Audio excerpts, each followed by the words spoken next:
Hello everyone. कहते आप सब खुश होंगे और सही सलामत होंगे। तो आज जिस सीरियल किलर के बारे में बताने जा रही हूँ उसने 2001 से लेकर 2005 तक 7 खून किए थे और 2005 में वो पकड़ा भी गया था। आखिर कौन था वो सीरियल किलर और उसने सिर्फ भिखारियों और गली के बच्चों को ही टारगेट क्यों किया था और पुलिस ने उसे कैसे पकड़ा, ये सब जानेंगे इस केस में। तो आइए शुरू करते हैं आज का ये case, the case of Ajay Dubey. Ajay Dubey का जन्म उत्तर प्रदेश के इलाहाबाद में 1981 को हुआ था।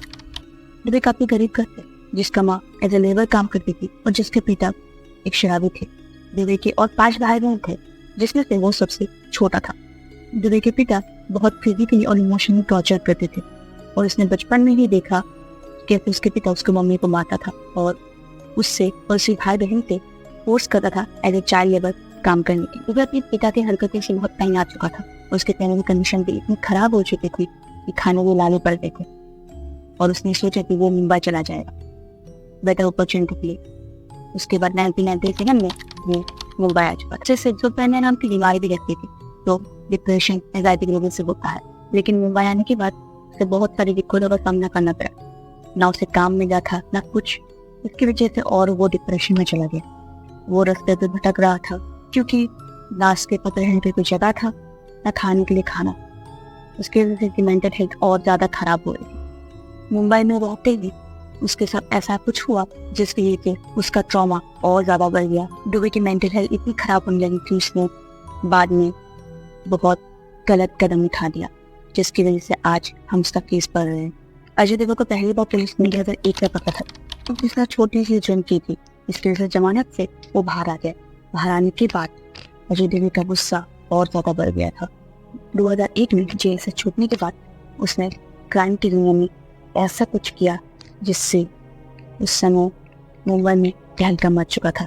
उसने जुर्म की दुनिया में अपनी एक अलग पहचान बनाने के लिए और इस सोसाइटी से बदला लेने के लिए उसने 2005 तक 7 खून कर दिए थे।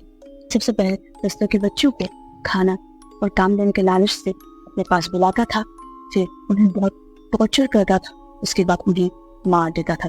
उसके केस ने मुंबई में क्राइम और सेफ्टी के बारे में जागरूकता बढ़ाई। 2001 में शुरू हुआ एक मौत का सिलसिला 2005 तक चलता रहा। उसके बाद पुलिस ने उसे पकड़ लिया। उसने कितनी बेरहमी से अपने विक्टिम्स को मारा, ये आप सोच भी नहीं सकते।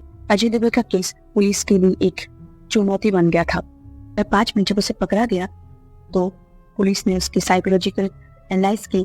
अजय देवगन के साइकोलॉजिकल एनालिसिस से पता चलता है कि उसके चाइल्ड ट्रॉमा और एबैंडनमेंट के इश्यूज थे।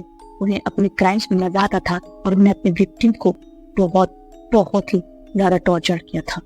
उसके ज़्यादातर विक्टिम्स 15 से 16 साल के बच्चे थे जो कि स्ट्रीट्स पे बेघर थे। क्योंकि 5 तक जब बच्चे गायब हो रहे थे तो स्थानीय लोगों ने पुलिस में उसकी कंप्लेन कर दी। उसके बाद गवाहों के बयान की वजह से पुलिस ने उसकी पहचान की। अजय देवगन के अपराध की गवाह ने पुलिस को उसकी पहचान के बारे में बताया। पुलिस ने अजय देवगन की गतिविधि पे निगरानी रखनी शुरू कर दी। टेक्निक की सहायता के उपयोग की वजह से उस पर नजर रखा जा रहा था और उसकी हर एक चीज ट्रैक की जानी थी। पुलिस को अपराधों के पैटर्न सेम नजर आते थे, जिन्हें उन्हें अजय देवगन की पहचान के बारे में शक हुआ। उसकी क्राइम्स की जगह मुंबई के अलग अलग हिस्सों में थी। उसने अपने क्राइम्स को छुपाने के लिए बहुत सारे तरीकों का इस्तेमाल किया था। जब अजय दुबे को 2005 में पकड़ा गया तो उसने पुलिस को काफ़ी सारी चौंकाने वाला बयान दिया। उसने ये कहा कि मैंने बच्चों को मारा क्योंकि वो मुझे परेशान करते थे। मैंने उन बच्चों को मारा क्योंकि वो मेरे जैसे नहीं थे और काफ़ी सारे बातें की। उसने अपने क्राइम्स को जस्टिफाई करने की कोशिश की, लेकिन उसके तर्क बिल्कुल गलत थे। इसके अलावा अजय दुबे ने पुलिस को बताया अपने अपराधों को छुपाने के बहुत सारे तरीकों का इस्तेमाल किया था और अपने अपराध करने के लिए उसने मुंबई की अलग अलग जगह चुनी थी। पकड़े जाने के बाद पुलिस की जो उसने बयान दिया था उससे ये लग रहा था कि उसे कोई पछतावा नहीं है जो उसने किया।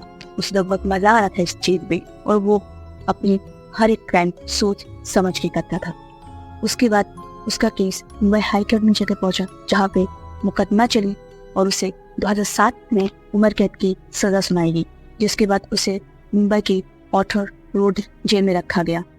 अभी अजय दुबे मुंबई की ऑर्थर रोड जेल में बंद है। ये जेल मुंबई के सेंट्रल जेल कॉम्प्लेक्स में है, जहाँ पर हाई सिक्योरिटी प्रिजनर्स में उसे रखा गया है। उसके केस से हमें ये पता चलता है कि चाइल्डहुड ट्रॉमा और न्यूज़ की वजह से कैसे एक इंसान को एक क्रिमिनल बना देता है।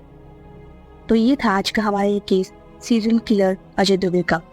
उम्मीद करते हैं आप सबको वीडियो पसंद आई होगी। अगर कुछ गलती होगी तो माफ कर दीजिए, आगे मैं ध्यान रखूंगी। Thank you.